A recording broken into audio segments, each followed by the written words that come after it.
আলহামদুলিল্লাহ, আমরা সিরাতে পাকের আলোচনায় আমরা এসেছি। নবী করিম সাল্লাল্লাহু আলাইহি ওয়াসাল্লামের সিরাতের জিন্দেগির নবুয়ত প্রাপ্তির আগ মুহূর্তে আমরা পৌঁছে গিয়েছি। নবুয়ত প্রাপ্তির আগে ওনার ব্যক্তিত্ব, পার্সোনালিটিকে আল্লাহ তাআলা কিভাবে গড়ে তুলেছেন, মন, মানসিকতা, আখলাক এবং কিছু পারিপার্শ্বিক অবস্থা, ওহী নাজিল হওয়ার জন্য এনভায়রনমেন্ট ক্রিয়েট করা, এই আলোচনাগুলো, তারপরে ওহী নাজিল হওয়ার প্রসঙ্গ চলে আসতেছে ইনশাআল্লাহ।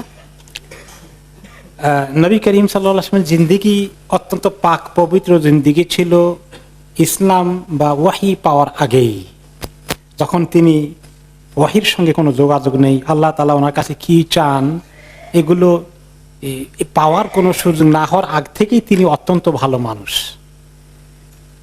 এবং কুফর জাহিলিয়াতের যে সমস্ত বিষয়গুলো আরব সমাজে প্রচলিত এবং সবার মধ্যে কিছু না কিছু ঢুকে পড়েছে, সেগুলো থেকে তিনি তখনও মুক্ত আছেন।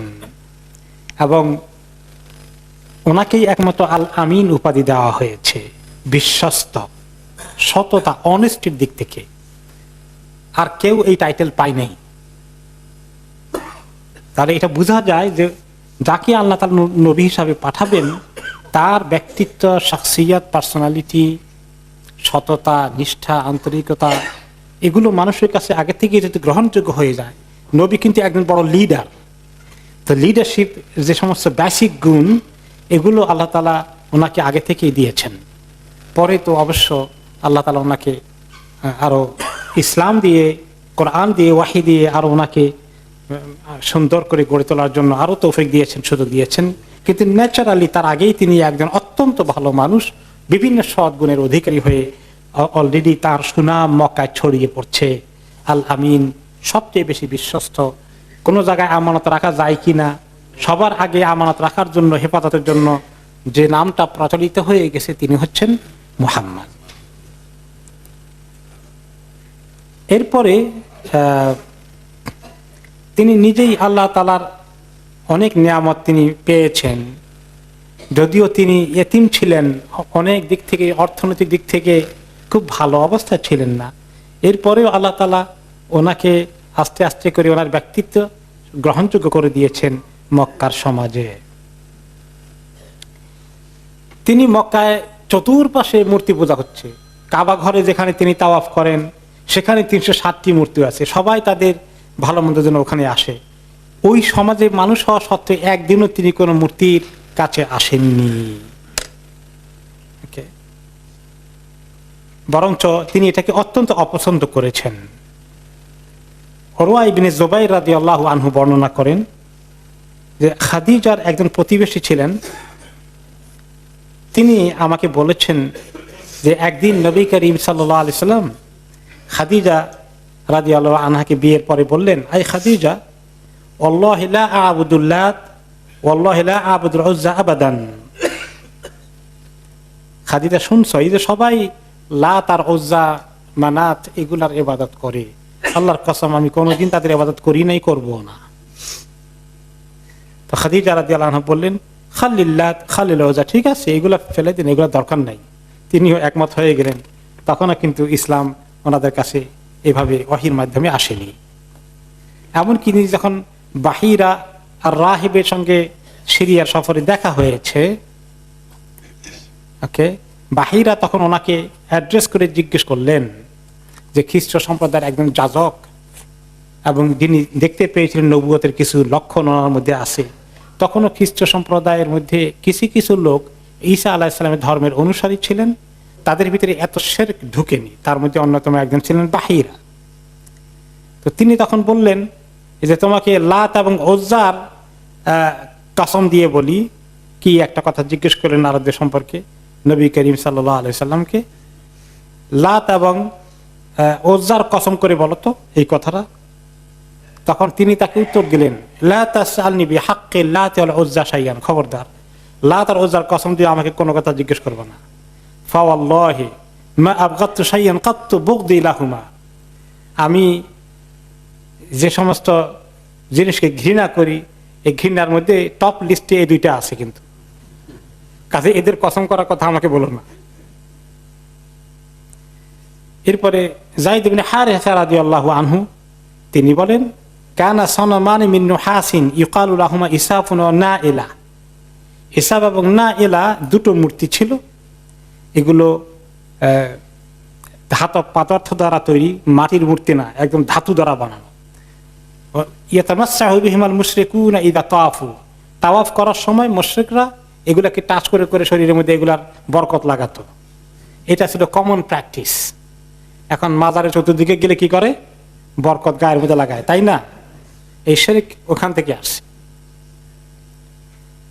তখন তিনি বলেন যে আমি ওনার সঙ্গে তাওয়াফ করছি। যায়েদ ইবনে হারিসা তো ওনার কৃতদাস, আপনারা জানেন, এই যে ওনার পরে ছেলের মতোই হয়ে গেছে।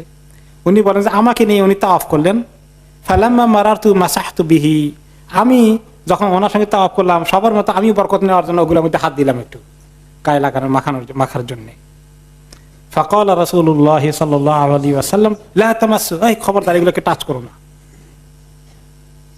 ক্বালা যায়েদুন ফাতুফনা, যে আমি টাচ না করি, ওনার কথা মুরব্বী হিসাবে বলছি, আমি টাচ আর করি না।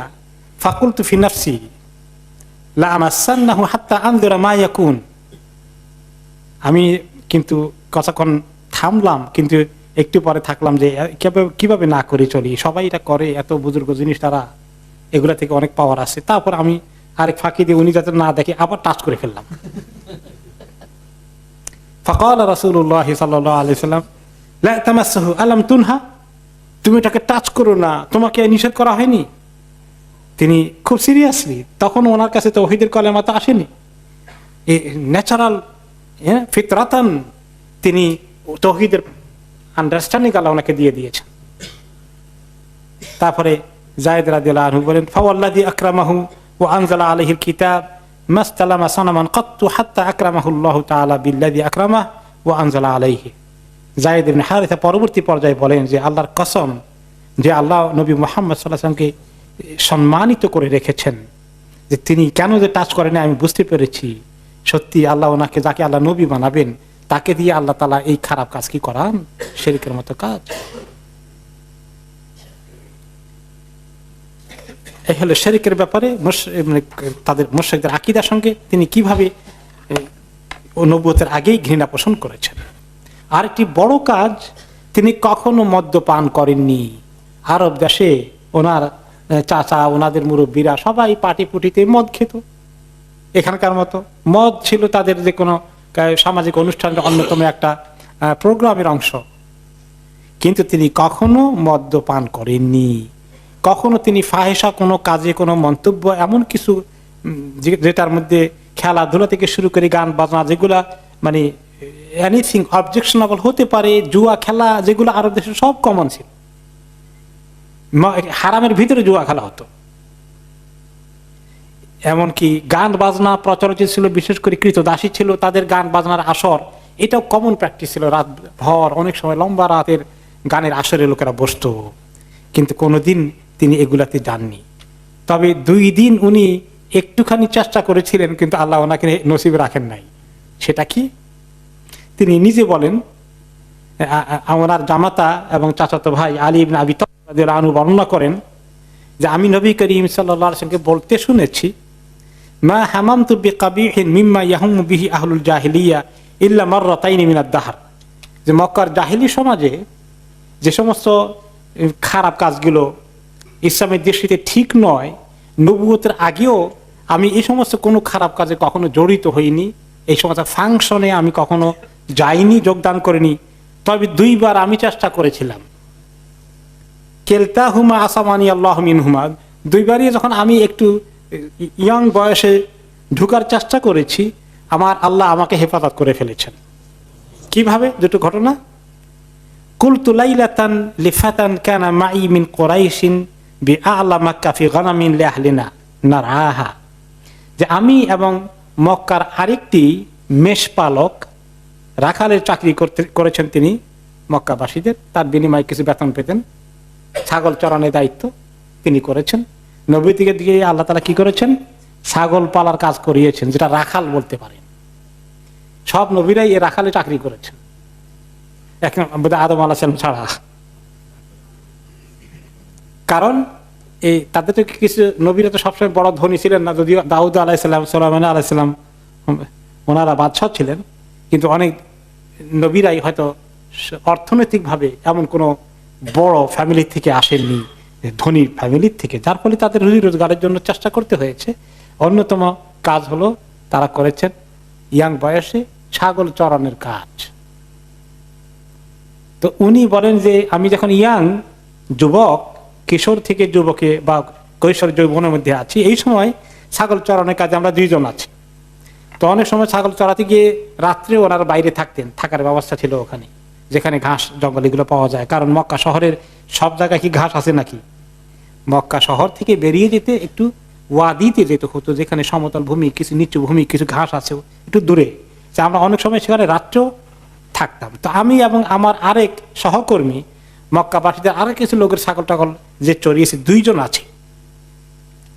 তো আমি একদিন তাকে বললাম, আফসের লি গানামি হাত্তা আসমুরা হাদিহি লাইলা কামা ইয়াসমুল ফিতিয়ান, এক কাজ করো, আজকে রাতে তুমি আমার ছাগলগুলো দেখাও, তোমারগুলো দেখার পাশাপাশি আমি একটু মক্কা শহরে যাই, যুবকেরা নাকি অনেক বিভিন্ন রকমের অনুষ্ঠানে যায়, কিছু গান টান হয়, তা আমি একবার দেখি কেমন, একবার একটু আমি যাই, তুমি আজকে থাকো, তুমি তারপরে আরেকদিন যাবো, অসুবিধা নেই, আমি ডিউটি করবো।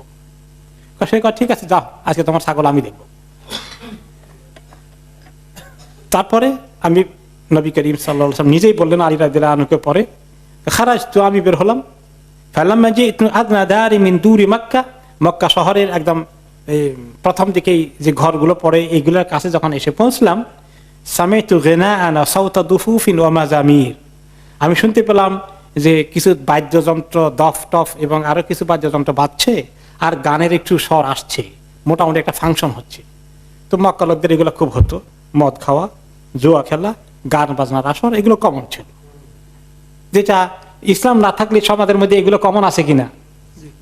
এই সমস্ত দেশে কি সেগুলো মদ খাওয়া, লটারি খেলা, গান বাজনা, সাংস্কৃতিক প্রোগ্রাম যেগুলো আছে, ফিল্ম টিল্ম, এই জাতীয়, এই তো এগুলো রিক্রিয়েশন, তাদের সোশ্যাল লাইফের এগুলো অন্যতম অংশ হয়ে যায়। তো এইভাবে মক্কা হতো। তো আমি গেলাম, শুনলাম, এটা শুনে জিজ্ঞেস করলাম, মা হাদা, এখানে কি হচ্ছে? কল ফুলান তাজাওয়াজা ফুলানা, অমুক অমুকে বিয়ে শাদী করেছে, তাদের একটা ওলিমার অনুষ্ঠান, এবং এই কারণে তারা আজকে রাত্রে অনেকক্ষণ পর্যন্ত গান বাজনার অনুষ্ঠান চলবে। ওকে, ফালাহাউতু বিযালিকাল গিনাই ওয়া বিযালিকাস সাওতি হাত্তা গালাবাতনি আইনি ফানিমতু। তা আমি এই গান বাজনা দেখি যে ভালোই লাগতেছে, খারাপ না তো, মানে স্বাভাবিকভাবেই ন্যাচারালি এর মধ্যে তো একটা আকর্ষণ আছে, গান টানো সুর টুর ভালো হলে খারাপ দেখা যায় না। তো আমিও ঢুকলাম, ঢুকার পরে মনে করলাম যে দেখি না আজকে শুনি কেমন লাগে, সবাই এখানে এত এনজয় করে, আমি একটু দেখি। ঢুকছি, ঢুকার কিছুক্ষণ পরেই আমার চোখে ঘুম চলে আসছে, মানে এমন ঘুম আসলো, এর গান হলো না আর কি হলো আমি কোনো খবর আর আমার নাই। ফামা আইকাদানি ইল্লা মাসসুস শামসি, এবং সেটা একটা খোলা ময়দানে হচ্ছিল, খোলা চত্বরে। যে আমি যখন উঠি তখন দেখি যে সূর্যের হিট আমার চেহারার মধ্যে লাগার কারণে গরম লাগছে, তখন গিয়ে উঠলাম। তো তার মানে উনি ঢুকার পরেই আল্লাহ তাআলা ওনাকে ঘুম দিয়ে দিয়েছেন। ওনার এই তামসা জগতে আর বসে থাকতে সুযোগ হয়নি, তিনি কায়ত হয়ে পড়ে দিয়েছেন ঘুম। এমন ঘুম দিয়েছেন, পুরো অনুষ্ঠান শেষ হয়ে মানুষ সব চলে গেছে, উনি ঘুমেই আছেন। রোদের তেজ যখন ওনার গালের মধ্যে, চেহারার মধ্যে লাগছে, তখন কি টের পেয়েছেন কি গরম লাগে কেন? উঠে দেখেন যে সূর্য তো উঠে গেছে। ওনার গান বাজনা আর শোনা হলো না। তো যখন চলে গেলাম, আমার সঙ্গী যাকে আমার দায়িত্ব দিয়ে আসছিলাম ছাগলগুলো, সেই জিজ্ঞেস করলো, মা ফালতা, কি করলা? আখবার তো আমি বলছিলাম গেছিলাম যে কিছু তামসা দেখতে, কিন্তু সেখানে গিয়ে তো আমার ঘুম চলে থেকে যাতে ঘুম আসলো আমি আর কিছু টেরি পেলাম না। তারপরে কিছুদিন পরে আরেকদিন আবার বললাম, দেখি তুমি আজকে আবার আমার ডিউটি করো, আমি একটু আরেক চক্কর লাগাই, আজকেও দেখি কি করে তারা, একটু দেখি। এভাবে গেলাম, সেখানে গিয়ে ঢুকলাম। তারপরে ঢুকার পরেই দেখি যে আমার চোখে এমন ঘুম, আমি চোখ আর খুলতে পারি না, কিভাবে পুরো রাত্রে ঘুমের মধ্যে কায়ত হয়ে পড়ে চলে গেল। পরের দিন সকালবেলা সূর্যের তেজ যখন জোরে সোরে লাগছে মাথার মধ্যে আর চেহারার মধ্যে, তখন গিয়ে উঠলাম, উঠে তারপর শেষে চলে আসছি। তো আমার যে ছাগল চড়ানোর সঙ্গী, সে বলল, মা ফাল, কি করলা তুমি, কি করলা, কেমন হলো, ফাংশন কেমন হয়েছে? ফাকুল তো মা ফাল তো সাইয়ান, বলে যে কি আর ফাংশন, তোমার ঢুকার পরে খালি আমার ঘুম। কি হলো না হলে তারা কি করলো আর কিছু আমি দেখতেই পেলাম না। তো তিনি পরে বললেন, আল্লাহি মা হামামতু বাদাহুমা বিসুইন মিম্মা ইয়ামালুহু আহলুল জাহিলিয়াতি হাত্তা আকরামানি আল্লাহ বিনুবুওয়াতিহি। তারপর আমি বুঝতে পারলাম যে আমি বোধহয় এই কাজের জন্য সৃষ্টি হই নাই, আমি আর এরকম কোনো প্ল্যানও করি নাই, আর চেষ্টাও করি নাই, চিন্তাও করিনি। তা যতক্ষণ না আল্লাহ তাআলা আমাকে নবুয়ত দিয়ে সম্মানিত করেছেন, তখন আমি বুঝতে পেরেছি কেন আল্লাহ তাআলা এগুলো থেকে আমাকে দূরে রেখেছেন। তিনি আরো কতগুলো জাহিলি কাজকে করতেন না। যেমন আমরা শুনেছি এই আলোচনাতেই যে মক্কার লোকেরা যখন হজ করতে যেত তারা আরাফাতে যেত না, কারণ আরাফাত হচ্ছে হারাম এরিয়ার বাইরে। তারা মক্কার লোক, তারা ভিআইপি এবং তাদের স্ট্যাটাস অনেক হাই। সাধারণ মানুষের সঙ্গে তারা আরাফাতে গিয়ে হজের ময়দানে দাঁড়ালে মিসকিন হয়ে গেল। তারা কোথায় থাকতো? মিনা, মিনা থেকে মুজদালিফা। কিন্তু নবী করিম সাল্লাল্লাহু আলাইহি সাল্লামকে ওহী নাজিল হওয়ার আগেই তিনি যতবার হজ করেছেন তিনি আরাফাতে গিয়ে ঠিক মতোই হজ করেছেন, এবং অন্য কোরাইশদের মতো তিনি মুজদালিফা এবং মিনায় বসে থাকেননি। তিনি সেখানে সাধারণ মানুষের সঙ্গে আরাফাতে হজ করেছেন। তিনি সত্যবাদী ছিলেন। আমানতদারির কথা শুনেছি একটু আগে। সত্যবাদী নবীরা সত্য কথা বলা লাগবে, কারণ তাদের জীবনে কোনোদিন মিথ্যা কথা বলা হয়ে গেলে যদি অভিযোগ পাওয়া যায় কখনো মিথ্যা কথা বলেছে দলিল হয়ে যাবে। আল্লাহ তাআলা ওনাদেরকে সত্যবাদিতা ধরে রেখেছেন। এবং তিনি যখন সাফা মারওয়া পাহাড়ে উঠে আল্লাহ হুকুম দিলেন যে এখন দাওয়াতি কাজ করেন, ওয়ানদের আশিরাতাকাল আকরাবিন, আপনার গোষ্ঠীর মধ্যে কবিলার মধ্যে দিনই দাওয়াতের কাজ করেন। তিনি দাঁড়ালেন পাহাড়ের উপরে, হ্যাঁ, সেখানে জাবাল আবি কোবাইস বা জাবাল সাফা যেটাই বলেন, সেখানে দাঁড়ালেন, জিজ্ঞেস করলেন, অ্যানাউন্স করলেন, চিৎকার করলেন, সবাই আসলো। সকাল সকাল ওনার আওয়াজ শুনে তখন প্রথম কথা কি বলেছিলেন?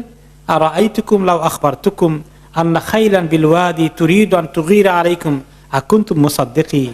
আমি যদি বলি যে এই যে পাহাড়ের পেছনে ওয়াদি আছে, সমতল ভূমি আছে, যেটা তোমরা দেখো না, ওখানে বিশাল অশ্বারোহী বাহিনী তোমাদের উপরে হামলা করার জন্য ওইখান পর্যন্ত এসে গিয়েছে, এক্ষুনি ঢুকে পড়বে, এরকম খবর যদি তোমাদেরকে দেই, তোমরা কেউ দেখোনি, আমি দিলাম খবর, আমার কথা কি তোমরা বিশ্বাস করবে?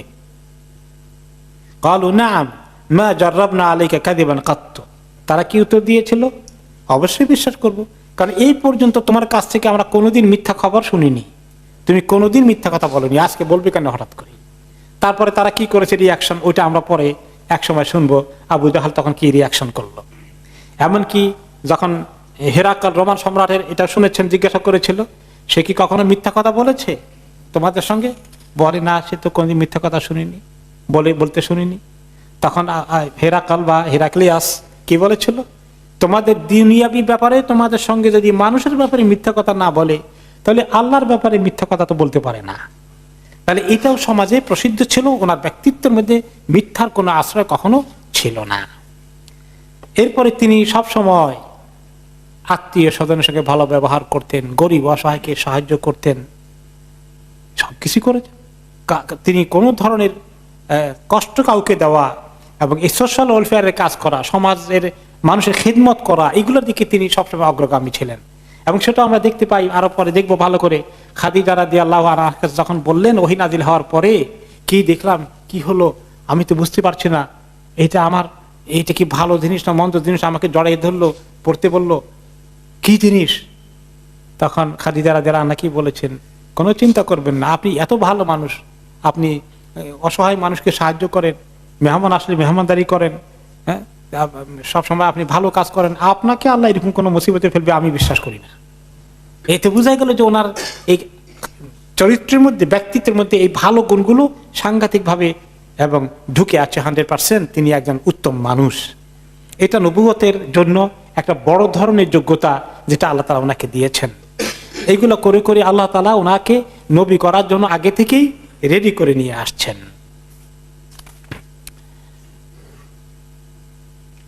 তিনি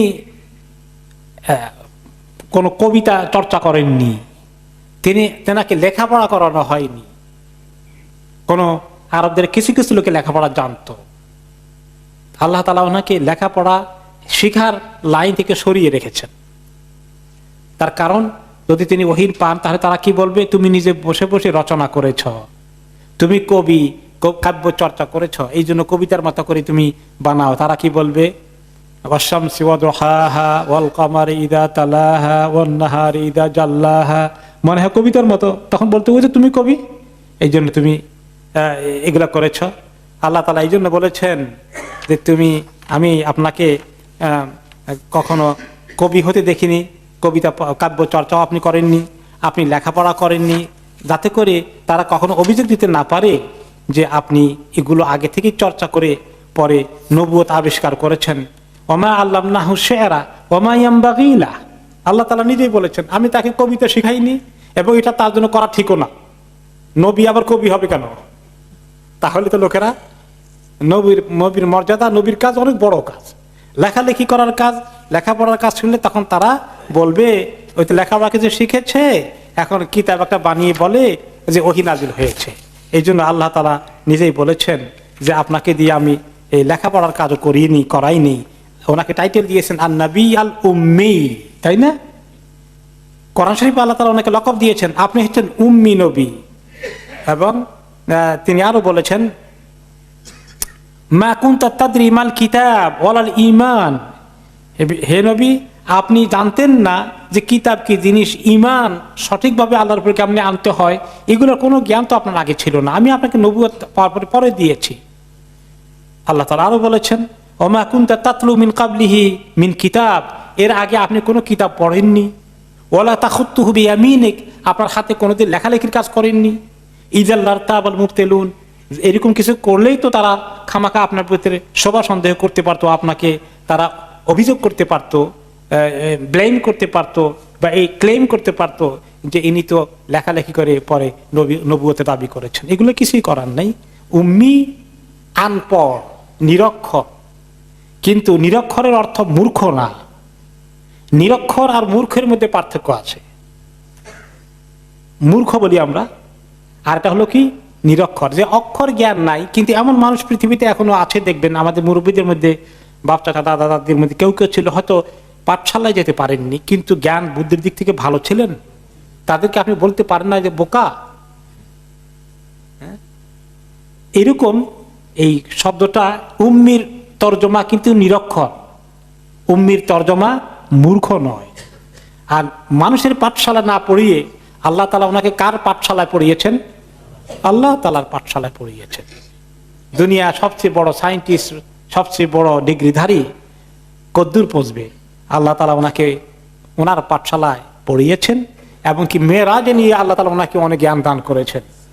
কাজেই উম্মি কথা, নিরক্ষর কথা বললে কেউ কেউ মনে করে এটা কেমন পরিচয় হয়ে গেল, নবী করিম সাল্লাল্লাহু আলাইহি ওয়াসাল্লাম পরিচয় নবী আল উম্মি, নিরক্ষর, তাহলে তো কেমন জানি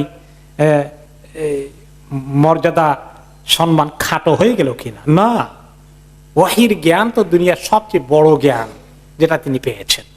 কিন্তু দুনিয়ার মধ্যে কেউ যেন কখনো তারা অভিযোগ না করতে পারে, সেই জন্যই আল্লাহ তাআলা ওনাকে এই জ্ঞান দেননি।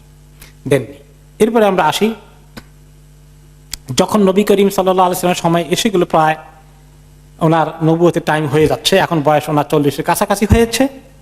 এই সময় কিছু কাণ্ড আল্লাহ তাআলা ঘটিয়েছেন। এক নম্বর কাণ্ড ঘটিয়েছেন আল্লাহ তাআলা, জিন জাতি অনেক উপরে গিয়ে ফেরেশতাদের কথাবার্তা চুরি করে নিয়ে আসে। তারা অনেক দূরে উঠে ফ্লাই করতে পারে বিনা রকেটে। গিয়ে ফেরেশতারা আল্লাহ তাআলা হুকুম দেন, সেগুলো তারা কার্যকরী কেমনে করবে, কোথায় কি হবে না হবে, এগুলো সলা পরামর্শ হয়, এগুলো কানে শুনে আসে। এসে জমিনের মধ্যে গণকদের কাছে খবর দেয় এবং সেখান থেকে কিছু দুষ্কৃতিকারী এগুলো নিয়ে কিছু হেরফের করে ফেলতে পারে। নবী করিম সাল্লাল্লাহু আলাইহি সাল্লামের জন্ম হওয়া, ওনার কাছে নবুয়তের খবর আসা, এগুলো অনেক বড় সিদ্ধান্ত। আল্লাহ তাআলা দুনিয়ার মধ্যে বড় ধরনের সিদ্ধান্ত, আইদার রহমতের সিদ্ধান্ত হোক অথবা গজবের সিদ্ধান্ত হোক, এগুলো যাতে এই জিন দুষ্টগুলো শুনতে না পারে, এগুলাকে আল্লাহ তাআলা কি করেন? কন্ট্রোল করেন। আগে এই কন্ট্রোল ছিল না, তারা অনেক দূর গিয়ে অনেক কথাবার্তা শুনে আসতো আর গণকদেরকে বলে দিত। এতে করে মানুষ মনে করতো গণকদের কাছে গিয়ে ওরা গায়েব জানে, ভবিষ্যৎ জানে। এটার রাস্তা কিছু আল্লাহ কমিয়ে দিলেন। ওনার জন্ম হওয়াটা খবর দিতে চান নাই যে আখিরি নবীর জন্ম হয়ে গেছে। এটা যদি খবর হয়ে যায় নবুয়তের আগেই, তাহলে কি হবে বলেন তো? ওনাকে নিঃশেষ করে দিতে পারে কিছু দুশমন, শয়তানটাই মেরে ফেলবে। আল্লাহ তাআলা গোপন রেখেছেন। সে খবর সূরা জিনের মধ্যে আসে।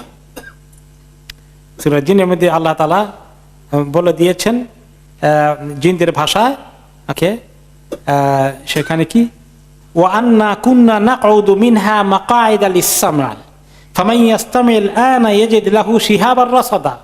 জিনেরা যখন দেখলো যে এখন আর উপরে উঠতে পারে না, তার আমরা চুরি করে শুনতে যেতাম, বসে বসে চুপ করে শুনতাম, কিন্তু এখন কেউ যদি শুনতে যায় ফেরেশতারা টের পেলে আমাদের দিকে অগ্নি শলাকা বর্ষণ করে, শুট করে, শুটিং স্টার দিয়ে। তাহলে ও আন্না লা নাদরি, আমরা জানি না, আশারুন উরিদা বিমান ফিল আরদ আম আরাদা বিহিম রাব্বুহুম রাশাদা, জমিনের মধ্যে কিছু ভালো কিছু করার চিন্তা আছে আমাদের মাবুদের, নাকি উনি খারাপ কিছু করার ফয়সালা করে ফেলেছেন, কোনো একটা নিশ্চয় ঘটছে বড় কিছু, আল্লাহ তাআলা কিছু একটা আমাদের ফয়সালা করে ফেলছেন। তারা তো জিনেরা তো আল্লাহকে জানে, চিনে, কেন বন্ধ করে দিয়েছেন, খবর পাস করতে দেন না, শুনতে দেন না, চুরি করতে দেন না? এতে বোঝা গেল যে কিছু একটা ঘটছে। এটা একটা বড় খবর জিন জাতির কাছে। এবং তারপরে এক পর্যায়ে ওনার জন্ম হলো, উনি বড় হয়ে গেলেন, তারপরে আল্লাহ তাআলা ওনাকে নবুয়ত দিলেন। এই সময় দেখা গেল যে যখন খুব জোরে সোরে বৃষ্টির আগুন তাদের প্রতি, আগুনের বৃষ্টি রক্ষিত হয়, তখন ইবলিস খুব কনসার্ন হয়ে পড়লো। ইবলিস তখন চতুর্দিকে পাঠিয়ে দিল খবর নেওয়ার জন্য, দেখো তো কোথায় কি ঘটছে, কেন আমাদেরকে শুনতে দেওয়া হয় না এখন। জিন জাতি তো হলো ইবলিসের আর্মি, তার কাজ করে, সে দিল যে তোমার খবর নাও চতুর্দিকে কি হচ্ছে। চতুর্দিকে খবর নিতে নিতে তারা দেখলো যে নবী মুহাম্মদ সাল্লাল্লাহু আলাইহি সাল্লামের উপর নবুয়ত নাজিল হয়ে গেছে। তিনি তায়েফ থেকে যখন ফেরত আসছিলেন মক্কায়, একবার সাহাবীদের সঙ্গে তিনি ফজর নামাজ পড়াচ্ছিলেন। হঠাৎ করে এই আওয়াজ শুনে জিনেরা থমকে দাঁড়ালো এবং এই খবর নিয়ে পৌঁছে দিল যে তারা দেখতে পেল যে আসলে আখিরি নবীতে এসে গেছেন। কুল উহিয়া ইলাইয়া আন্নাহু ইসতামা'a নাফারুম মিনাল জিন্নি ফাকালু ইন্না সামি'না কুরআনান আজাবা। ওকে, যে আপনি বলেন যে আমার কাছে ওহী এসেছে, পরে আল্লাহ তাআলা ওহী নাযিল করে দিয়েছেন রাসূলুল্লাহ সাল্লাল্লাহু আলাইহি ওয়াসাল্লামের কাছে, যে জিনদের একটি দল আপনার তেলাওয়াত শুনে ফেলেছে এবং গিয়ে তারা তাদের লোকদের কাছে জিনদের জগৎ দেশে গিয়ে বলল, ইন্না সামি'না কুরআনান আজাবা, এক অদ্ভুত কোরআন নাজিল হয়েছে দেখি, যেটা কোনোদিন আর শোনা যায়নি, সাংঘাতিক এক কোরআন নাজিল হয়েছে, তার তেলাওয়াত শুনলাম, নবী তো এসে গেছে, ইয়াহদি ইলার রুশদি ফাআমান্না বিহি ওয়ালান নুশরিকা বিরাব্বিনা আহাদা। এটা হেদায়েতের দিকে ডাকে মানুষকে, ভালো পথের দিকে ডাকে, আমরা শুনলাম সেই তেলাওয়াত, আমরা এখন আর আল্লাহর সঙ্গে আর শিরক করব না। তখন ইবলিসের কাছে খবর হয়ে গেল যে অলরেডি নবী মুহাম্মদ সাল্লাল্লাহু আলাইহি সাল্লাম কাছে ওহী নাজিল হয়ে গেছে। এর আগে এই যে তারা নিক্ষিপ্ত হতো, তারা যে নিক্ষিপ্ত হয় এখনো আমরা মাঝে মধ্যে দেখি, তাই না? শুটিং স্টার, বাংলায় বলে বোধহয় উল্কা, তাই না? উল্কা বলা হয়। তো এগুলোর ব্যাপারে তখন আরব দেশে প্রচলিত ছিল, তারাও এগুলো দেখতো যে শয়তানকে এভাবে মারা হচ্ছে, তারা এটা মনে করতে কেন পড়ে এগুলো উল্কা, কারণ কি? তারা বলতো ফাইন্নাহা লা ইউরমা, ওরা বলতো এটা এই জন্য আসে, বড় কারো যদি মউত অথবা কারো জন্ম, কিছু মহা ঘটনা দুনিয়াতে ঘটলে এই উপলক্ষে এরকম কিছু তারা নিক্ষিপ্ত হয়, এটা তাদের বানানো কথা। কিন্তু নবী করিম সাল্লাল্লাহু আলাইহি ওয়াসাল্লাম পরে বললেন ফাইন্নাহা লা ইউরমা, নবী হওয়ার পরে বলেছেন ইল্লা লিমাউতি আহাদিন ওয়ালা লিহায়াতিহি, এটা কারো জীবন মৃত্যুর সঙ্গে এই শুটিং স্টারের কোনো সম্পর্ক নাই। ওয়ালাকিন রাব্বুনা তাবারাকা তাআলা ইসমুহু ইযা কাদা আমরান সাব্বাহা হামালাতুল আরশ, বরঞ্চ এগুলোর কেন আসে যে আল্লাহ রাব্বুল আলামিন যখন দুনিয়ার মধ্যে সৃষ্টি জগতে কিছু ঘটাতে চান, বড় কোনো ঘটনা, তখন তিনি খবর দেন ফেরেশতাদের কাছে। খবর পাওয়ার সঙ্গে সঙ্গে ফেরেশতারা সবাই আল্লাহর আরশের ফেরেশতারা তাসবিহ করে উঠে জোরে সোরে, এবং তার পরবর্তী পর্যায়ে লেভেলে যারা ফেরেশতা আছে তারা এটা শুনে তারা তাসবিহ করে। এরপরে যারা আছে দুনিয়ার অন্য লেভেলে তারা তখন তাসবিহ করা শুরু করে। তখন এগুলো শুনে জিনরা যারা শেষ আসমানের দিকে যায়, তারা এগুলো শুনে মনে করে কি ঘটলো, আমরা একটু শোনার চেষ্টা করি। ফায়াস্তাখবির বাদ আহলি সামাওয়াতি বাদা হাত্তা ইয়াবলুগাল খাবারু হাদিহিস সামা দুনিয়া, দুনিয়ার আকাশে এই খবর যখন চলে আসে, ফাতাখতাফিল জিন আস-সামা ফায়াকদিফুনা ইলা আউলিয়াইহিম, জিনেরা এই কথা কিছু শুনে পৃথিবীর মধ্যে তাদের লাইনে শিরকের সঙ্গে কোঅপারেশন করার জন্য গণক আর এই সমস্ত জাদুকর, সেহের, ব্ল্যাক ম্যাজিশিয়ান যারা আছে তাদের সঙ্গে তারা কিছু ইনফরমেশন দেয়, কিন্তু সেটা বন্ধ করার জন্য যেটা আল্লাহ অ্যালাউ করবেন না, তখন সেই জন্য আল্লাহ তাআলা তাদেরকে শুটিং স্টার মারে। তাহলে এগুলো কিছু ঘটতে থাকলো ওনার ওহী পাওয়ার আগে। এইগুলো একটা বড় ঘটনা। তারপরে এবার ওহী আসার পর্যায়ে আমরা চলে এসেছি। ওহী নাজিল হবে এখন, কিন্তু ওহী নাজিল হওয়ার বেশ কিছু আগে থেকে নবী করিম সাল্লাল্লাহু আলাইহি ওয়াসাল্লামের মধ্যে কিছু ফিলিং চলে আসলো, ওনার ভিতরে মানসিক কিছু ফিলিং চলে আসলো। হঠাৎ করে ধাপ করে আল্লাহ নাজিল করে দেননি, কিছু ব্যাকগ্রাউন্ডের কাজ চলছে। এক নম্বর ব্যাকগ্রাউন্ড হচ্ছে আর রুইয়াতুস সাদিকা। নবী করিম সাল্লাল্লাহু আলাইহি ওয়াসাল্লাম ভালো ভালো স্বপ্ন দেখা শুরু করলেন, সত্য স্বপ্ন দেখেন, যেটা দেখেন ঠিক সেটা ঘটে যায়। এবং আয়েশা রাদিয়াল্লাহু তাআলা আনহা তিনি এই হাদিসে বলেছেন, পরে তিনি নবী করিম সাল্লাল্লাহু আলাইহি ওয়াসাল্লাম থেকে শুনেছেন যে আউয়ালু মা বুদিয়া বিহি রাসূলুল্লাহ সাল্লাল্লাহু আলাইহি ওয়াসাল্লাম মিনাল ওয়াহয়ি আর রুইয়া সাদিকাতু ফিন নাওম। এই ওয়াহির আরম্ভ মনে হয় যেন হয়ে গেল ওনাকে দিয়ে, যে ওহির আখ্যান দিয়ে ইন্ট্রোডাকশন হিসাবে সুন্দর সুন্দর বা স্বপ্ন, যে স্বপ্ন তিনি দেখেন ঘুমের মধ্যে সেটা ঠিক। ফাকানা লা ইয়ারা রুইয়া ইল্লা জাআত মিসলা ফালাকিস সুবহ। যে স্বপ্নটাই দেখেন পরের দিন দেখা যাচ্ছে যে এটা একদম সূর্যের আলোর মতো ঘটে গেছে, অ্যাজ ইট ইজ দেখেছেন হুবহু ঘটে গেছে। এই হলো এক নম্বর, এই স্বপ্ন দেখা শুরু হলো ওনার বেশ কিছুদিন। দুই নম্বর হচ্ছে হব্বুন নবী সাল্লাল্লাহু আলাইহি ওয়াসাল্লাম বিল খালওয়া। এখন উনি একটু নীরবে এক জায়গায় বসে চিন্তা করা, ধ্যান করার এই একটা মানসিকতা ওনার তৈরি হয়ে গেল। প্রায় তিনি লোকালয় থেকে নিরিবিলি একা থাকতে চান, পরিবার থেকেও একা থাকতে চান কিছু সময়ের জন্য। 40 বছরে পা দিয়েছেন তখন এটা শুরু হয়ে গেছে। তিনি খুবই সাংঘাতিক একটা ওনার এরকম মানে মেন্টালিটি হয়ে গেল। এবং বিশেষ করে তিনি এক বছর থেকেই কয়েক বছর থেকেই প্রতি রমাদান মাস তিনি হেরা পাহাড়ের হেরা গুহায় গিয়ে কাটানোর জন্য উনি প্ল্যান করেন। এই রমাদান এর আগে কয়েক রমাদান, যে রমাদানে ওহী নাযিল হয়েছে তার আগে থেকে। ওয়াকানা যালিকা মিম্মা তাহান্নাসা বিহি কুরাইশ ফিল জাহিলিয়া। এবং জাহেলি সমাজেও যারা একটু আল্লাহর ইবাদত করতে চাইতো নিরিবিলি, তারা কেউ কেউ এরকম করতো, কিন্তু ওনার ভিতরে এটা খুব বেশি করে আসলো। তিনি কোন কোন সময় প্রতি মাসেই কয়েক রাত্র কাটান ওখানে, রাত দিন। আর রমাদান আসলে পুরো রমাদানটা তিনি ওখানে কাটান। এই খবর আরেকটি হাদিসে এসেছে। সুম্মা হুব্বিবা ইলাইহিল খালা। মা আয়েশা রাদিয়াল্লাহু আনহা বলেন যে অতঃপর একান্তভাবে নিজেকে নিয়ে থাকা, চিন্তা করা, একলা একলা থাকার একটা ভাবনার মধ্যে চলে আসলো। গাড়ি হেরাতে গিয়ে তিনি কয়েকটি রাত কাটাতেন, তারপরে আবার আসতেন। কোনো কোনো সময় তিনি খাবার নিয়ে যেতেন, আবার দেরি হয়ে গেলে মানে কয়েকদিনের খাবার, ড্রাই ফুড নিয়ে যেতেন, পানি নিয়ে যেতেন। খাদিজা রাদিয়াল্লাহু আনহা চিন্তা করতেন 2 দিন 3 দিন বেজে কয়েকদিনের খাবার দিয়েছেন, এখন তো খাবার শেষ, ওনার তো আসার টাইম, কিন্তু উনি তখনও আসছেন না। তখন খাদিজা রাদিয়াল্লাহু আনহা নিজে কষ্ট করে পানি খাবার নিয়ে ওই হেরা গুহায় উঠেছেন। তখন ওহী নাযিল হয়নি। তিনি সেখানে যাতেন, যে জায়গায় তিনি বসতেন গুহাটা থেকে একদম একটা জানালার মতো ছিদ্র ছিল, ওটা দিয়ে কাবা ঘরটা দেখা যেত। আপনারা যারা হেরা গুহায় উঠেছেন, ওই গুহার মধ্যে গেছেন, ওই গর্তে গিয়েছেন যেখানে কাবা দেখা যায়, কে কে গিয়েছেন? এখন আর দেখা যায় না, এখন একটু বিভিন্ন বাধা হয়ে গেছে। তো ওইটার মধ্যে এমন কোনো বরকতের ফজিলতের কিছু নাই। ওইটা একটা ইতিহাসের দ্বারা একটি ইন্টারেস্টে তাদের জন্য কিছু থাকতে পারে, কিন্তু আমাদের দেশের লোকেরা ইতিহাস জানুক আর না জানুক ওইখানে বরকত নিতে যায়। ওইখানে যখন অ্যালাউড ছিল, যাওয়া ইজি ছিল, তখন গিয়ে দেখছি পাকিস্তানিরা এটার ওস্তাদ বেশি। আবার ওইখানে একটা মশলা দিয়ে রেখে দিয়েছে, ওইখানে 2 রাকাত নামাজ পড়া, সবাই লাইন ধরে আছে। এইগুলা এই ইতিহাসের সঙ্গে জড়িত, কিন্তু এখানে নবী করিম সাল্লাল্লাহু আলাইহি ওয়াসাল্লামের কোনো বরকত ওখানে লেগে আছে, ওখানে পাওয়া যাবে, এগুলো হলো এক ধরনের মূর্খতা। তো ওখানে তিনি অনেকদিন থাকতেন এভাবে করে। এইটা একটা বড় কাজ যে উনি ধ্যানে মগ্ন থাকতেন, আল্লাহ তিনি চিন্তা করতেন। কি চিন্তা করতেন? যে আল্লাহ, তিনি এখন বুঝতে পারছেন যে আল্লাহ তো একজন আছেন, যে আল্লাহর ইবাদত করা দরকার। কেমনি করব? পুরো নামাজ, রোজা, হজ, যাকাতের পুরো কিছু তো নাই।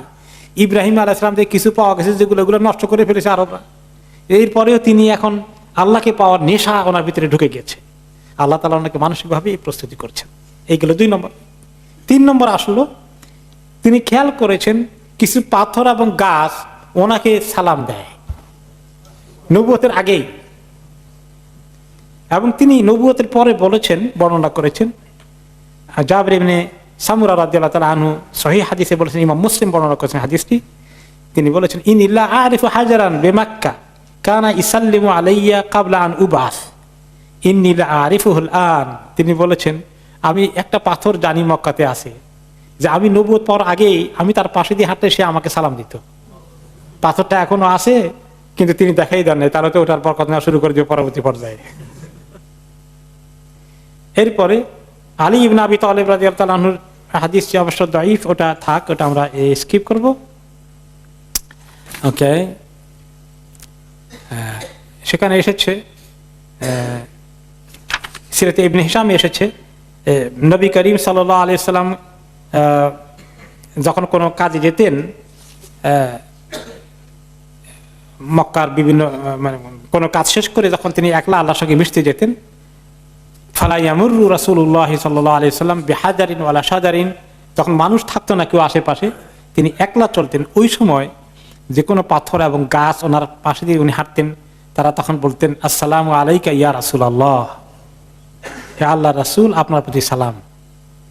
তখনও তিনি রিসালাত পান নাই, নবুয়ত পান নাই, তিনি তো জানেন না যে তিনি আল্লাহর নবী হচ্ছেন। ফায়ালতাফিতু রাসূলুল্লাহ সাল্লাল্লাহু আলাইহি ওয়াসাল্লাম হাওলাহু, তিনি এদিকে তাকাতেন ওদিকে তাকাতেন, কে সালাম দিল আর কে এই খবর বলল। মানুষ কথা বলতে পারে, গাছ কথা বলতে পারে, উনি তো এটা বিশ্বাস মানে করার কথা না। ফালা ইয়ারা ইলা শাজারা ওয়াল হিজারা, তিনি গাছ আর পাথর ছাড়া আর কিছু দেখতে পাচ্ছেন না, কোনো মানুষ তো নাই, কোনো প্রাণীও নাই, ওখান থেকেই তাহলে সালাম আসছে। ফামাকাথা রাসূলুল্লাহ সাল্লাল্লাহু আলাইহি ওয়াসাল্লাম কাযালিকা ইয়ারা ওয়া ইয়াসমাউ মা শা আল্লাহু আন ইয়ামকুস। এই ওহী নাযিল হওয়ার আগে এই ঘটনাগুলো ঘটে, অনেক আগে থেকে নয়, ওহী নাযিল হওয়ার কিছুদিন আগে থেকে এগুলো ঘটতে থাকে। তো তিনি খুব আশ্চর্য হয়ে এগুলো করেন, যেটা কি হচ্ছে। তো এগুলো কিছু মেসেজ ওনাকে ইনডাইরেক্টলি মানসিক প্রস্তুতির জন্য আল্লাহর পক্ষ থেকে দেওয়া হচ্ছে। সুম্মা জাআহু জিবরিল আলাইহিস সালাম বিমা জাআহু মিন কারামাতিল্লাহ ওয়া হুয়া বিহারা ফি শাহরি রমাদান। অতঃপর এক পর্যায়ে হেরা গুহায় তিনি থাকা অবস্থায় ওনার কাছে যখন ওহী আসলো, তার আগ পর্যন্ত এগুলো চলতে থাকে। এরপরে নবী করিম সাল্লাল্লাহু আলাইহি ওয়াসাল্লাম তিনি যখন হেরা গুহাতে আসলো, তখন তিনি বললেন, না ওহী আসার আগেই, ইয়া খাদিজা ইন্নী আরা দাওআন ওয়া আসমাউ সাওতান ওয়া ইন্নী আখশা আন ইয়াকুনা বি জুনুনুন। কিছু কথাবার্তা তিনি শুনতেন, কিছু লাইট দেখতেন, নূর দেখতেন, এখন ওহী আসে নাই। তিনি মাঝে মাঝে এগুলো দেখা শুরু করলেন, ওহী নাযিল হওয়ার অল্প কিছু আগে। তিনি খাদিজা রাদিয়াল্লাহু আনহাকে বললেন, খাদিজা মাঝে মাঝে লাইট দেখি, নূরের ফোকাস দেখি, বা কি বলে যে ফ্ল্যাশ দেখি, আর কিছু কথা যেন শুনি, আমি কি কথা বলে তাও বুঝি না। আমার আশঙ্কা হচ্ছে আমাকে জিনে ভূতে কিছু পেল কিনা। তখন তিনি বললেন যে না, এগুলো কিছু হবে না, নিশ্চয়ই আল্লাহ তাআলা আপনাকে ভালো কিছু দেবেন মনে হয়। কি বুদ্ধিমতী মহিলা, ওনাকে অ্যাডভান্স এই খবর কে দিল? হ্যাঁ, তিনি ওনাকে সান্ত্বনা দিচ্ছেন। এভাবে যখন ওনার কিছু ঘটনা, এই কিছু উপলক্ষ দেখতে দেখতে এক পর্যায়ে উনি 40 বছরের এখন পরিপূর্ণ মানুষ হয়ে গেছেন। তারপরে তিনি এখন আল্লাহ তাআলা ওনাকে নবুয়তের নূর দেবেন। এই ব্যাপারে মা আয়েশা রাদিয়াল্লাহু তাআলা আনহা হাদিসটির দিকে আমরা যাবো বিস্তারিত। তিনি যেখানে বলেছেন, প্রথম দিকে ওনাকে এরকম হালকা স্বপ্ন দেখানো হয়েছে, খুব সত্য হয়ে যেত। এরপরে এরকম করতে করতে তিনি একদিন গার হেরাতে আছেন, হেরা গুহাতে আছেন। এই সময় জিবরিল আলাইহিস সালাম আসলেন, ওনাকে জড়িয়ে ধরলেন, কি বললেন, ইকরা, তুমি পড়ো, আপনি পড়েন। ক্বালা মা আনা বিকারি, তিনি বলেন কি পড়বো, আমি তো কিছুই পড়তে জানি না। ফাআখাযানি ফাগাত্তানি হাত্তা বালাগা মিন্নিল জাহাদ সুম্মা আরসালানি। অতঃপর সেই লোকটি আমাকে জড়িয়ে ধরে শক্ত করে আলিঙ্গন করলেন, এমন শক্ত আলিঙ্গন আমার শরীর মানে যেন চুরমার হয়ে যাবে ভেঙে। এরপর ছেড়ে দিলেন, ছেড়ে দিয়ে বললেন, ইকরা, এবার পড়ো। আমি বললাম যে আগে মা আনা বিকারি, আমি তো পড়তে পারি না। থার্ড টাইম এভাবে করলেন, থার্ড টাইম আমি একই কথা বললাম। অতঃপর থার্ড টাইমে বলার পরে তিনি বলেন যে পড়েন এবার আমার সাথে, ইকরা বিসমিকা রাব্বিকাল্লাযী খালাক, সেই রবের নামে পড়েন যে রব আপনাকে সৃষ্টি করেছেন, বা যিনি সৃষ্টিকর্তা, সবকিছু সৃষ্টি করেছেন। খালাকাল ইনসানা মিন আলাক, যিনি জমাট রক্ত থেকে ইনসানকে, মানুষকে সৃষ্টি করেছেন। এই কথা তিনি উচ্চারণ করলেন তার সঙ্গে। কেন কেন করছেন, কি ঘটনা, এখনো বিস্তারিত ওনাকে বলা হচ্ছে না, এতটুকুন দিয়ে ছেড়ে দেওয়া হলো। তিনি তো সাংঘাতিক ঘাবড়িয়ে গেলেন, কে এলো, এসে আমাকে এগুলো কি পড়ালো, এটার উদ্দেশ্য কি?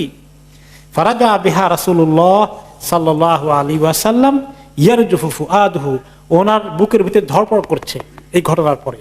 এই ধড়পড় করা বুক নিয়ে তিনি ঘরে আসলেন, এসে খাদিজা রাদিয়াল্লাহু আনহাকে ডাকলেন ঘরে ঢুকেই, বললেন ফাকাল জাম্মিলুনি জাম্মিলুনি, খাদিজা আমাকে জলদি করে কম্বল দাও, ল্যাপ দাও, আমার সঙ্গে জ্বর এসে গেছে। উনি এত ঘাবড়িয়ে গেছেন, এত বুকের ধড়পড় শুরু হয়েছে, শরীরের মধ্যে জ্বর এসে গেছে, জলদি করে আমাকে খেতা কম্বল দিয়ে ঢেকে দাও। তো কিছুক্ষণ থাকার পরে ওনার একটু থামলেন উনি, খাদিজা পাশে আসেন, ভয় কিছু কমলো এবং জ্বরও কিছু কমলো। তারপরে খাদিজা জিজ্ঞেস করলেন কি হয়েছে, বললেন যে এইরকম এরকম, কি আসলো, জড়িয়ে ধরলো, 3 বার করে পড়তে বললো, তারপর আমাকে এগুলো পড়তে বললো। লাকাদ খাশিতু আলা নাফসি, খাদিজা আবার ভয় হচ্ছে, আমি কোন দিকে যাচ্ছি, আমাকে নিয়ে কি করা হবে, কি আমার পিছনে লেগেছে, আমার কি উপায় হবে, আমার কি হলো এটা, আমি তো কিছুই বুঝতে পারছি না। ফাকালাত খাদিজা রাদিয়াল্লাহু আনহা কি বললেন, কাল্লা ওয়াল্লাহি মা ইউখজিকা আল্লাহু আবাদান, আল্লাহর কসম আপনাকে আল্লাহ কখনোই অপমানিত করবেন না। এমন কোন খারাপ কিছুর দিকে আল্লাহ আপনাকে কখনোই ঠেলে দিবেন না।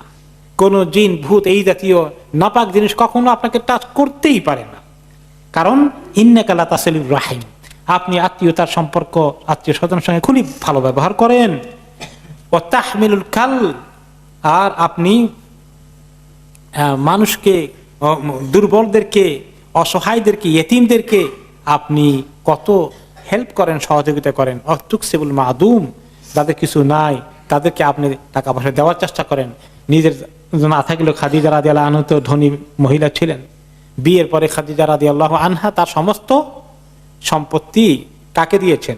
রাসূলুল্লাহ সাল্লাল্লাহু আলাইহি ওয়াসাল্লামের হাতে সুপর্দ করে দিয়েছেন। ইয়া রাসূলুল্লাহ, তখন তো রাসূল হন নাই, ওনার স্বামীকে বলেছেন এইগুলো সব আপনার নিজের ডিসপোজালে থাকলো, আপনি যে খুশি যেভাবে চান এগুলাকে আপনি ব্যবহার করেন নিশ্চিন্তে।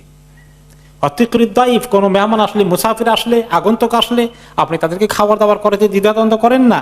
ওয়াতুঈনু আলা নাওয়াইবিল হক, আমি বিপদ আপদে পতিত লোকদেরকে আপনি সবসময় সাহায্য করে আসছেন। আপনাকে বুঝি আল্লাহ এরকম কোন খারাপ জিনিসের দিকে নিয়ে যাবে? প্রশ্নই আসে না। প্রচন্ড সান্ত্বনা পেয়ে গেলেন তিনি। এরপরে তিনি এখন ব্যাপারটা কি ঘটতে যাচ্ছে এটা তো জানা দরকার, এত বড় ঘটনার এর উদ্দেশ্য কি, মতলব কি। তখন খাদিজা রাদিয়াল্লাহু আনহা বুদ্ধিমান মহিলা কি বললেন, বুদ্ধিমতী মহিলা, তিনি ওয়ারাকা ইবনে নাওফালের কাছে চলে গেলেন। তিনি হচ্ছেন খাদিজা রাদিয়াল্লাহু আনহার চাচাতো ভাই, অনেক মুরব্বী, বয়স অনেক হয়ে গেছে। ইমরান তানাসসারা ফিল জাহিলিয়া, যিনি জাহিলি সমাজে, মক্কায় তো অনেকেই মুশরিক ছিল, মূর্তি পূজা, কিন্তু তিনি খ্রিস্টান বনে গিয়েছিলেন। ঈসা আলাইহিস সালামের সত্যিকার সহি ধর্মের তিনি অনুসারী ছিলেন এবং তিনি তাওরাত এবং জবুর পড়তে পারতেন। এই পর্যায়ে ওনার ভালো জ্ঞান হয়েছিল। তখন খাদিজা রাদিয়াল্লাহু আনহা মনে করলেন নিশ্চয়ই ওনার কাছে খবর থাকবে কিছু, উনি বলতে পারবেন, তার কাজেই আমি তাকে নিয়ে যাই। তিনি ওনাকে নিয়ে গেলেন এবং তিনি ইনজিল এবং তাওরাত পড়েছেন, জানতেন এসব কিছু। এবং তিনি তখন অনেক বয়স হয়ে গেছে, তিনি অলরেডি তখন অন্ধ হয়ে গেছেন। খাদিজা রাদিয়াল্লাহু আনহা তার কাছে গিয়ে বললেন, ইয়া ইবনে আম, ভাইকে লক্ষ্য করে বলেন, ইসমা মিন ইবনে আখিক, আপনার ভাইয়ের ভাতিজা বা ভাই, তার থেকে আপনি শুনেন।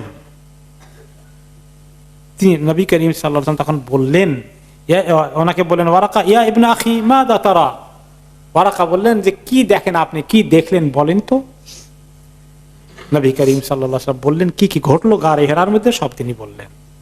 তখন তিনি কি বললেন, হাদান নামুসুল্লাযী নাযালা আলা মূসা ইয়া লাইতানি ফিহা জাদাআন, ওর এই সাংঘাতিক খবর তো, আপনার কাছে তো ওই ফেরেশতা এসে গেছেন জিবরাইল আলাইহিস সালাতু ওয়াস সালাম, যিনি মূসা আলাইহিস সালামের কাছে তাওরাত নিয়ে এসেছেন। তিনি তো নবুয়তের খবর আপনার কাছে এসে গেছে, আপনি তো আখিরি নবী। এখন এই নবুয়তের ওয়াহী নাজিল হয়েছে ঠিকই, কিন্তু তখনও উনি যে নবী, ওনাকে যে নবুয়তের কাজ করতে হবে এই অ্যাপয়েন্টমেন্ট লেটার তখনও আসে নাই। ওনাকে বলা হয়নি যে আপনি নবী এবং আপনি নবী নবুয়তের কাজ করেন, দ্বীনি দাওয়াত কাজ পৌঁছে দিচ্ছেন, এটা এখনো শুরু হয় নাই। কেবল ওনাকে ইকরা বিসমি রাব্বিকাল লাযী খালাক নাজিল হয়েছে। এই জন্য ওয়ারাকা বললেন, লাইতানি আকুনু হাইয়ান জাদাআন, হাই আমি যদি আরেকটু জওয়ান হতাম, আর আমি যদি বেঁচে থাকতাম, ইয ইখরিজুকা কওমুকা, যখন আপনার জাতি আপনাকে এই নবুয়তের দায়িত্ব পালন করার কারণে আপনাকে বহিষ্কার করবে, বাধ্য করবে আপনার দেশ ছেড়ে চলে যেতে, আমি যদি তখন জওয়ান থাকতাম, বেঁচে থাকতাম, তাহলে আমি আপনাকে অনেক সাহায্য করতাম, আমি আপনার পক্ষে চলে যেতাম, কিন্তু আমার মনে হয় আমি এতদিন হায়াত পাবো না। এই খবর হঠাৎ করে বলার কারণে, শোনার কারণে রাসূলুল্লাহ সাল্লাল্লাহু আলাইহি ওয়াসাল্লাম আশ্চর্য হয়ে গেলেন। ফাকালা রাসূলুল্লাহ সাল্লাল্লাহু আলাইহি ওয়াসাল্লাম আওয়া মুখরিজিয়াহুম, আমার লোকজন যারা আমাকে এত মহব্বত করে আল আমিন বলে, তারা আমাকে আমার দেশে থাকতে দেবে না? এত দুশমনি করবে আমার সাথে? উনি বিশ্বাসই করতে পারেন না যে এত, ওই যে কাবা ঘরের নির্মাণের সময় হাজরে আসওয়াদের উঠানোর ক্ষেত্রে সবাই কার কথা শুনলো? ওনার কথা শুনলো। আল আমিন তিনি, আমাদের জায়গা কোথাও না, এই লোককে এত অবিশ্বাস করবে? তখন তিনি বললেন, হ্যাঁ, উনি তো কিতাব পড়েছেন, আখির নবীর খবর, সমস্ত নবীদের ক্ষেত্রে কি হয়েছে। নাম লাম ইয়াতি রাজুলুন কাত্তু বিমিসলি মা জিতা বিহি ইল্লা উদিয়া। হ্যাঁ, এটাই সত্য কথা, আপনি যে জিনিস নিয়ে এসেছেন, নিয়ে আসবেন, অচিরেই আপনাকে খবর আসবে। এইগুলো নিয়ে যখনই আপনি কওমের কাছে যাবেন, আপনার আগে যে সমস্ত নবীরা এই কাজ করেছেন, সবাইকে দুশমনি মোকাবিলা করতে হয়েছে, সবাইকে লোকেরা দুশমনের দিকে দৃষ্টিতে দেখেছে, আপনাকেও সেই ফেজ অতিক্রম করতে হবে। ওয়া ইন ইউদরিকুনি ইয়াউমুকা আনসুরকা নাসরান মুআজ্জারা, যদি কোনো রকমে আল্লাহ আমার হায়াতিকে রাখেন, ওই দিন আপনার আসে, আমি যথাসাধ্য চেষ্টা করব আপনাকে কিভাবে সাহায্য করা যায়। সুম্মা লাম ইয়ানশাব ওয়ারাকা আন তুফিয়া ওয়া ফাতারাল ওয়াহি, এরপরে ওয়ারাকার হায়াতের বেশি দিন থাকলো না, ওনার ইন্তেকাল হয়ে গেল। নবুয়তের এই পর্যায়ে গিয়ে এখন আর ওয়ারাকা বেঁচে নাই। আর নবী করিম সাল্লাল্লাহু আলাইহি ওয়াসাল্লাম কাছে ওহীটা নাজিল হয়ে বেশ কিছুদিন চুপচাপ, আর কোনো ওয়াহিও আসে না, জিবরাইলও আসেন না। ঘটনা এখানে থেমে আছে। তখন কত সময় এটা নিয়ে অনেক ইখতিলাফ আছে। জাবের ইবনে আব্দুল্লাহ রাদিয়াল্লাহু আনহু বর্ণনা করেন, ক্বালা হুবিসাল ওয়াহয়ু আন রাসূলিল্লাহ সাল্লাল্লাহু আলাইহি ওয়াসাল্লাম ফি আউয়াল মাররাতিন ওয়া হুবিবা ইলাইহিল খালা ফাজাআলা ইয়াখলু ফি হারা। ওকে, তিনি এই ওহী আর আসেন না, এবং তিনি এখন চিন্তা করেন কি হলো। তিনি আবার হেরায় গিয়ে গুহায় গিয়ে ধ্যান করেন, ওই চিন্তা করেন কি আসলো, কেন আসলো, ওয়ারাকা ইবনে নাওফাল কি বললো, আমাকে নিয়ে কি করা হবে। তিনি এই চিন্তার মধ্যে আছেন, অপেক্ষা করছেন যে পরবর্তী পর্যায়ে আর কোনো খবর আসে কিনা, কিন্তু আসেন না। হাত্তা হাজিনান নবী সাল্লাল্লাহু আলাইহি ওয়াসাল্লাম ফি মা বালাগানা হুজনান গাদা মিনহু মিরারান। তিনি, বুখারীতে বর্ণিত হয়েছে, এই আর কোনো খবর না আসার কারণে রাসূলুল্লাহ সাল্লাল্লাহু আলাইহি ওয়াসাল্লাম সাংঘাতিকভাবে ওয়ারিড হয়ে থাকলেন। তিনি খুব দুশ্চিন্তায় আছেন। বারে বারে তিনি সেখানে যান, হেরা পাহাড়ের দিকে যান, এবং মনে হয় যেন ওনার মনে মাঝে মধ্যে আসে, কেন এটা থেমে গেল, উনি পাহাড় থেকে পড়ে লাফ দিয়ে পড়ে যাবেন কিনা, আত্মহত্যা করে ফেলবেন কিনা। এইরকম ওনার ভিতরে কষ্ট শুরু হয়ে গেছে যে কেন আর আসে না, কি ঘটনা, কি বলা হলো আমাকে, পরে কি হবে। ওকে, তো একদিন জিবরিল আলাইহিস সালাম চলে আসলেন, বলেন, ইয়া মুহাম্মদ ইন্নাকা রাসূলুল্লাহ হাক্কান।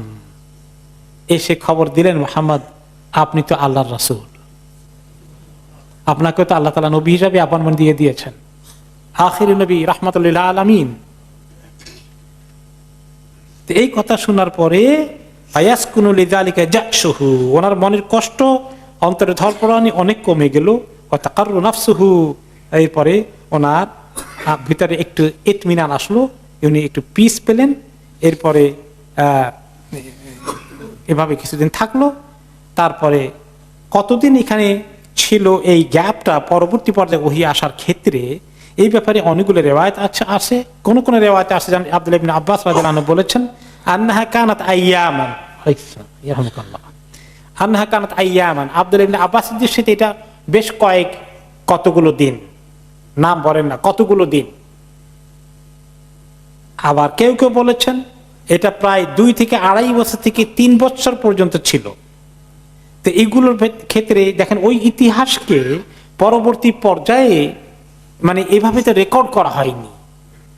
উনি পরবর্তী পর্যায়ে সাহাবীদের সংখ্যা বাড়ে, মক্কা থেকে মদিনা যাওয়ার পরে জীবনের প্রত্যেকটি জিনিসকে শত শত হাজার হাজার সাহাবী মুখস্থ করেছেন, কিন্তু প্রথম দিকে উনি তো কাউকে তখন দাওয়াতও দেননি।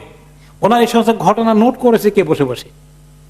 তো এইগুলো নিয়ে এই জন্য কি হয়, বিভিন্ন রেওয়ায়েতে ইখতিলাফ আসে, একদম অ্যাকুরেটলি এগুলো পাওয়া যায় না। তো কোন কোন ঐতিহাসিক বলেছেন যে কেউ কেউ মনে করেন যে এটা মিনিমাম, কেউ কেউ বলেছেন 40 দিন, আর ম্যাক্সিমাম কেউ কেউ বলেছেন 2 থেকে 3 বছর। কিন্তু দিনের ব্যাপারেই অনেকের ধারণা যে বছর আল্লাহ নষ্ট করাননি, বরঞ্চ বছরের দিকে যায়নি, তার নিচে ছিল এটা। এরপরে বেশ কিছুদিন থাকার পরে এরপরে সেকেন্ড ওয়াহি আসলো। একদিন নবী করিম সাল্লাল্লাহু আলাইহি সাল্লাম গারে হেরাতে আসেন, ওই তিনি ধ্যান নিমগ্ন আছেন। হঠাৎ করে তিনি নামতে আসছেন গারে হেরাত থেকে, এখন চলে আসবেন বাড়ির দিকে। ইসামিয়া সাউতান মিনাস সামা, হঠাৎ করে তিনি আকাশ থেকে একটা আওয়াজ শুনতে পেলেন। ফারাফা রাসাহু, মাথা উঠালেন, কি কোত্থেকে আওয়াজ আসলো? ফাইদা জিবরিল আলাইহিস সালাম, দেখতে পাচ্ছেন জিবরিল আলাইহিস সালাম। ফি সূরাতিহি আল্লাতী খালাকাহুল্লাহু আলাইহা, জিবরিল আলাইহিস সালাম আগের দিনের মতো নয়, আগের বার এসেছিলেন মানুষ হিসাবে, ওনাকে আলিঙ্গন করলেন। এখন আকাশ জুড়ে উনি বিশাল অরিজিনাল শেপে এসেছেন। যখন ইকরা বিসমি রাব্বিকাল্লাযী নিয়ে এসেছেন তখন মানুষের সূরত ধরেছেন, আর ওই সময় আওয়াজ আসলো, সেই আওয়াজে তিনি দেখলেন ওনার অরিজিনাল সূরতে এসেছেন। অরিজিনাল সূরতে কি আছে? সাদান মা বাইনাল উফুক, মানে পুরো দিগন্ত কাভার হয়ে গেছে। ওনার 600 পাখা নিয়ে গোটা আকাশ মানে কাভার হয়ে গেছে, এত বড় ওনার অরিজিনাল স্ট্রাকচার। এটা দেখেও তিনি সাংঘাতিকভাবে ভয় পেয়ে গেলেন, ঘাবড়িয়ে গেলেন। ওকে, ঘাবড়িয়ে গেলেন, দৌড়ে বাড়িতে চলে গেলেন। গিয়ে খাদিজা রাদিয়াল্লাহু আনহাকে বলেন, জাম্মিলুনি জাম্মিলুনি, ওনাকে এইভাবে বলে, আমরা জলদি করে খেতা কম্বল দাও। কি দেখলাম আজকে এত বড় জিনিস তো জীবনেও দেখিনি। এইরকম এত বড় কোনো কিছু দেখা কিরকম ভয়ের কারণ হতে পারে যারা কখনো দেখেননি। তারপরে তিনি কম্বল মুড়া দিয়ে শুয়ে আছেন, কিছু একটু স্বাভাবিক হচ্ছেন।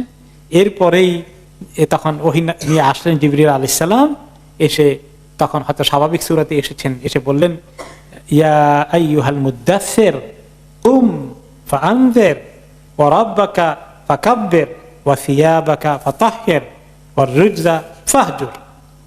হে কম্বল মুড়ে শোয়া ব্যক্তি, আপনি শুয়ে আছেন কম্বল গায়ে দিয়ে, ল্যাপ গায়ে দিয়ে, আপনি উঠেন, আপনার কাজ আছে। ফাআনজির, লোকদেরকে আপনার আল্লাহর খবর পৌঁছান, সতর্ক করেন, তারা যে সর্বনাশের মধ্যে আছে তাদেরকে উদ্ধার করার জন্য আল্লাহর পয়গাম পৌঁছিয়ে দেন। ওয়া রাব্বাকা ফাকাব্বির, আপনার রবের তাকবীর, ওনার বড়ত্ব আপনি প্রচার করেন এবং সেটাকে আপনি নিজে আমল করেন। ওয়া সিয়াবাকা ফাতাহহির, এবং আপনার কাপড়কে, আপনার পরিচ্ছদকে, পোশাককে আপনি পরিষ্কার করে আপনি এই কাজের জন্য তৈরি হয়ে যান। অন্য হাদিসে এসেছে এই বিষয়টি। নবী করিম সাল্লাল্লাহু আলাইহি ওয়াসাল্লামের কাছ থেকে জাবের ইবনে আব্দুল্লাহ বর্ণনা করেন, ফাবাইনা আনা আমশি, আমি একসময় হাঁটছিলাম, ওই যে ওখান থেকে হীরা গুহা থেকে আসার সময়, সামাইতু সাওতাম মিনাস সামা, আমি আকাশের দিকে থেকে একটা আওয়াজ পেলাম। ফারাফাতু বাসারি কিবালাস সামা, আকাশের দিকে উঁচু করে চোখ দিয়ে দেখতে চাইলাম কি আছে। ফাইদাল মালাকুল্লাযী জাআনি বিহিরা কাঈদুন আলা কুরসিয়্যিন বাইনাস সামাই ওয়াল আরদ, দেখি যে ওই ফেরেশতাটাই যিনি আমার গারে হেরায় এসেছিলেন, তিনি এখন আকাশের মাঝখানে, দিগন্তের মাঝখানে বিরাট এক কুরসি, চেয়ারে বসে আছেন, যেটা সমস্ত আকাশকে মনে হয় কাভার করে ফেলেছে। তারপরে এই অবস্থা দেখে ফাজুসে তু মিনহু, আমি এমন ভয় পেয়ে গেলাম এটা, এই দৃশ্য দেখে, হাত্তা হাবিতু ইলাল আরদ, আমি মনে হয় যেন জমিনে পড়ে যাওয়ার অবস্থা, পড়েই গেলাম, আমি বেহুশ হয়ে পড়ে গেলাম। এরপর দৌড়ে আসলাম আমার ঘরের দিকে, হুঁশ হওয়ার পরে এসে বললাম, জাম্মিলুনি জাম্মিলুনি, আমাকে তুমি গায়ে কাপড় দাও, আমাকে কম্বল দিয়ে মুড়িয়ে দাও। এরপরে কিছুক্ষণ পরে দেখি যে আল্লাহর ওহী নিয়ে তিনি এসেছেন, স্বাভাবিকভাবে এসে বললেন, ইয়া আইয়ুহাল মুদাসসির। এবং আরেকটি রিওয়ায়াতে আছে, তিনি যখন ঘরে এসেছেন, এসে আমি বললাম, ফাতাইতু খাদিজা ফাকুলতু দাসসিরুনি ওয়াসাব্বু আলাইয়া মাআন বারিদান, খাদিজা জলদি করে আমাকে খাতা কম্বল দিয়ে শুয়ে দাও, আমার মাথায় পানি দাও, ঠান্ডা পানি দাও, আমার অবস্থা কাহিল, জ্বর এসে গেছে। তাহলে এই হলো সেকেন্ড টাইম যেখানে আল্লাহ তাআলা ওনাকে ওহী নাযিল করে বললেন। এখানে ফরমালি খবর দেওয়া হলো, তার আগে জিবরিল আলাইহিস সালাম খবর দিলেন তিনি আল্লাহর রাসূল। এখানে আল্লাহ তাআলা ওনাকে দায়িত্ব দিলেন, ওনাকে রিসালাতের কাজ করতে হবে, ওনাকে সারা দুনিয়ার মানুষের জন্য পাঠানো হয়েছে, এই কাজ করার জন্য ওনাকে পাঠানো হয়েছে। এই হলো 2 নম্বর। আগে 1 নম্বর ওহী ছিল ইকরা বিসমি রাব্বিকাল্লাযী খালাক, 2 নম্বর ওহী আসলো ইয়া আইয়ুহাল মুদ্দাসসির। এরপরে কিছুদিন গ্যাপ দিয়ে আবার আসলো আরেকটি ওহী 3 নম্বর, সেটা হচ্ছে ইয়া আইয়ুহাল মুযাম্মিল কুমিল লাইলা ইল্লা কালিলা নিসফাহু আও ইনকুস মিনহু কালিলা আও জিদ আলাইহি ওয়ারাতিলিল কুরআনা তারতিলা। এটাও মুযাম্মিল ও জাম্মিলুনি থেকে কম্বল মুড়িয়ে দিয়ে শুয়ে থাকা ব্যক্তি, উঠেন, আপনি রাতের বেলায় উঠে কিছু কিয়ামুল লাইল করেন। সারা রাত ঘুমালে তো হবে না, কাজ, আপনার অনেক কাজ আছে। উঠে কিয়ামুল লাইল করেন, নফল নামাজ পড়েন, ফাতাহাজ্জাদ বিহি নাফিলাতাল লাক, তাহাজ্জুদ পড়তে থাকেন সারা রাত, না হইলেও নিসফাহু অর্ধরাত পর্যন্ত যে ইবাদত করেন। আও ইনকিসহু মিনহু কালিলা, আর কোন সময় যদি বেশি টায়ার্ড হয়ে যান একটু কমাই দেন আর একটু, আবার যখন এনার্জি বেশি থাকে আও জিদ আলাইহি, আর একটু বাড়িয়ে দেন আধা রাতের থেকে। ওয়ারাতিলিল কুরআনা তারতিলা, যতক্ষণ কোরআন নাজিল হয়েছে এগুলাকে তেলাওয়াত করেন। তাহলে এইভাবে ওনার উপরে আরো নিজের আমলের জিন্দেগির দিক থেকে চলে আসলো, এবং কিভাবে পরবর্তী পর্যায়ে তিনি দাওয়াতি কাজ করবেন এইভাবে সেই খবরও আল্লাহ তাআলা দিয়ে দিলেন। এরপরে আরো ওহী দিকে আমরা যাব পরবর্তী পর্যায়ে ইনশাআল্লাহ। গ্রাজুয়ালি কিভাবে ওহীগুলা এসেছে, ওহী আসার সময় কি ধরনের নয়েজ হতো, আওয়াজ হতো, এগুলোর বর্ণনা বুখারী, সহিহ বুখারী থেকে আসবে ইনশাআল্লাহ। ওনার শরীরের মধ্যে ওহী আসলে কেমন লাগতো, শীতের দিনে গায়ে থেকে ঘাম ঝরতো, ইত্যাদি বর্ণনা আমরা পরবর্তী পর্যায়ে শুনবো ইনশাআল্লাহ। আজকে আমরা এখানেই শেষ করছি। ওয়াবিল্লাহি তৌফিক, জাযাকুমুল্লাহু খাইরান, সুবহানাকাল্লাহুম্মা ওয়া বিহামদিকা, আশহাদু আল্লা ইলাহা ইল্লা আনতা, আস্তাগফিরুকা ওয়া আতুবু ইলাইক।